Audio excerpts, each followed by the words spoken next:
దేవుని అతి పరిశుద్ధ నామానికి మహిమ కలుగును గాక. ఈరోజు ఓ ఫర్ టుడే వాక్య సందేశంలోనికి మిమ్మల్ని అందరినీ ప్రేమపూర్వకంగా ఆహ్వానిస్తూ ఉన్నాను. గడిచిన 2024 సంవత్సరంలో దేవుడు అనేకమైన కార్యాలు చేశాడు మన జీవితంలో. ఇంకా నూతన సంవత్సరంలో ఉన్నాం. ఈ 2025 సంవత్సరంలో దేవుడు మన జీవితంలో నూతనమైన కార్యాలు చేయాలని, మన జీవితంలో అలాగే మన కుటుంబాల్లో ఘనమైన కార్యాలు చేసి ఆయన నామానికి మహిమకరంగా బ్రతకాలని దేవుడు మన జీవితంలో ఉన్నతమైన అనుభవాలు నడిపించాలని ఇష్టపడుతున్నాడు. అయితే మన జీవితంలో ఏదైనా ప్రాచీనమైన స్థితి ఉన్నట్లయితే వాటిని విడిచిపెట్టుకోకుండా వాటిని కొనసాగిస్తూ మన జీవితంలో నూతన కార్యాలు చేయాలంటే దేవుడు చేయడు. అందుకోసమే దేవుని వాక్యం మాట్లాడుతుంది. యెహెజ్కేలు గ్రంథం 36వ అధ్యాయం 26వ వచనం చదువుకుందాం. నూతన హృదయం మీకు ఇచ్చేదను, నూతన స్వభావము మీకు కలుగజేసేదను, రాతి గుండె మీలో నుండి తీసివేసి మాంసపు గుండెను మీకు ఇచ్చేదను. నూతన హృదయాన్ని మీకు ఇస్తాను, నూతన స్వభావాన్ని మీకు కలుగజేస్తాను, రాతి గుండె మీలో నుండి తీసివేసి మాంసపు గుండెని మీకు ఇస్తాను అంటున్నాడు. అలా మనం పొందుకోవాలంటే దేవునికి అయోగ్యమైన స్థితి మన చేతిలో ఏదైనా ఉన్నట్లయితే మొట్టమొదట దేవుని సన్నిధిలో మనం ఒప్పుకోవాలి. 2, దేవుని ఆజ్ఞలకు మన సంపూర్ణ బద్ధులమై జీవించాలి. ఆయన వాక్యానికి మనం సంపూర్ణంగా లోబడి జీవిస్తున్నప్పుడు మన జీవితంలో కార్యాలు చేస్తాడు. అలాగే మన జీవితంలో ఏదైనా దేవుని కన్నా ఎక్కువగా ప్రేమించే స్థితి ఏదైనా ఉన్నట్లయితే వాటిని కూడా ఒప్పుకోవాలి. అలా చేసినప్పుడు మన జీవితంలో నూతన హృదయాన్ని, నూతన స్వభావాన్ని కలుగజేస్తాడు.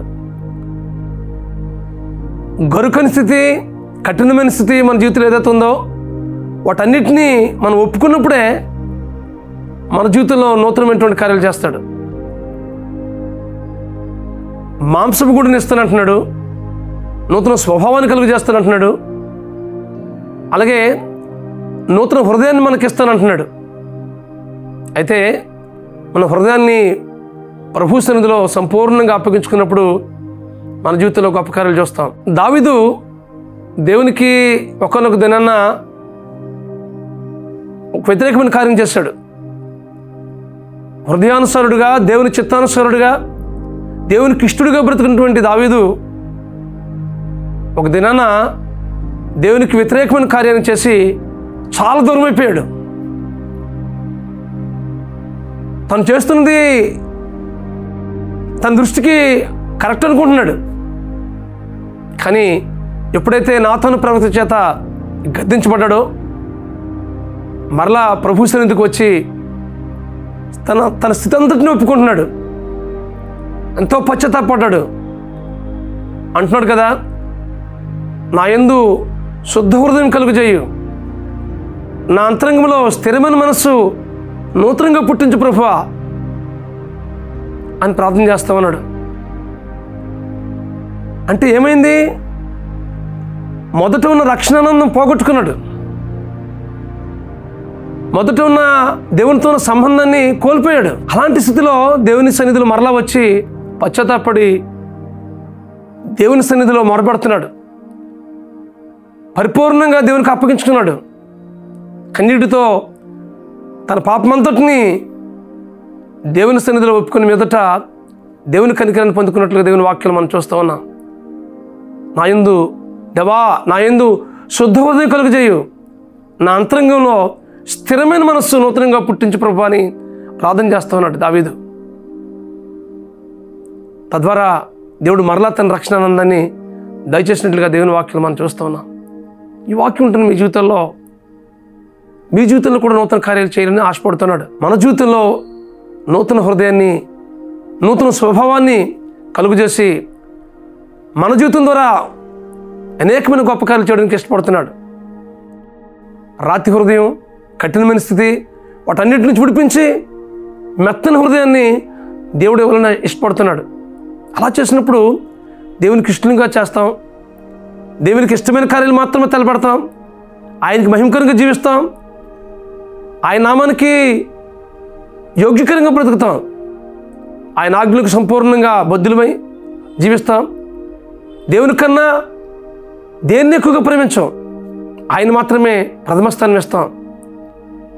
అందుకోసం అంటున్నాడు పౌలు, అంటాడు, ఎవడైనా నువ్వు క్రీస్తునందున ఎడల వాడు నూతన సృష్టి, పాతవి గతించును, ఇదిగో క్రొత్తవైన. పాతవన్నిటినీ దేవుడు విడిపిస్తాడు, మన జీవితంలో నూతన కార్యాలు చేస్తాడు. ఎప్పుడంటే క్రీస్తునందు మనం బ్రతుకుతున్నప్పుడు, ఆయన పరిధిలో, ఆయన ఉనికిలో మనం జీవిస్తున్నప్పుడు నూతనమైనటువంటి కార్యాలు చేస్తాడు. నూతన హృదయాన్ని, నూతన స్వభావాన్ని కలుగజేసి ఈ సంవత్సరం అంతా మన జీవితంలో గొప్ప కార్యాలు చేయ ఆశపడుతున్నాడు.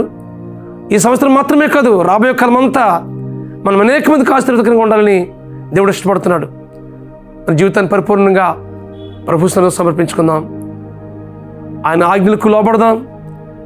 ఆయన వాక్యానికి సంపూర్ణంగా విధేయులమై బ్రతుకుదాం. ఆయనకి పరిపూర్ణంగా ప్రేమిద్దాం. అటు కృప పరిశుద్ధాత్మ దేవుడు మీకు అనుగ్రహించి నడిపించిన గాక. ప్రార్థన చేసుకుందాం. పరమస్వరూపుడా, మహాకృపగల మా తండ్రి, మీరు ఇస్తున్న వాగ్దానాన్ని మేము స్వతంత్రించుకుని మీ కొరకు బ్రతికేటట్లుగా సహాయం చేయ ప్రభా. నూతన హృదయాన్ని మీకు ఇస్తాను, నూతన స్వభావాన్ని మీకు కలుగు చేస్తాను.